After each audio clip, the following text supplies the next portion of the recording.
जम्मू काश्मीरमधील पुलवामा येथे झालेल्या दहशतवाद्यांच्या हल्ल्यात शहीद झालेल्या शूर जवानांना कन्हान शहर विकास मंचच्या वतीने श्रद्धांजली वाहण्यात आली। 14 फेब्रुवारी 2019 रोजी जम्मू श्रीनगर राष्ट्रीय महामार्गावर भारतीय सुरक्षा जवानांना घेऊन जाणाऱ्या CRPF वाहनाच्या ताफ्यावर दहशतवाद्यांनी हल्ला केला होता। या हल्ल्यामध्ये देशाचे 40हून अधिक शूर जवान शहीद झाले होते। जम्मू काश्मीरमधील पुलवामा जिल्ह्यातील अवंतीपुरा जवळील लेथलपुरा भागात हा हल्ला झाला होता। बुधवारी 14 फेब्रुवारीला या दहशतवाद्यांच्या हल्ल्याला 4 वर्षे पूर्ण झाल्याने कन्हान शहर विकास मंचच्या वतीने तारसा रोड शहीद चौक येथे श्रद्धांजली कार्यक्रमाचे आयोजन करण्यात आले।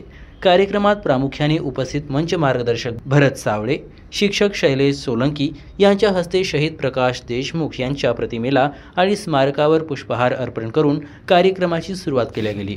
मंच पदाधिकाऱ्यांनी शहीद प्रकाश देशमुख आणि स्मारकावर पुष्प अर्पित करून व 2 मिनिटाचा मौन पाळून शहीद झालेल्या शूर जवानांना श्रद्धांजली वाहण्यात आली। महाराष्ट्र TV 24 न्यूज करिता ऋषभ बावनकरची रिपोर्ट, कन्हान।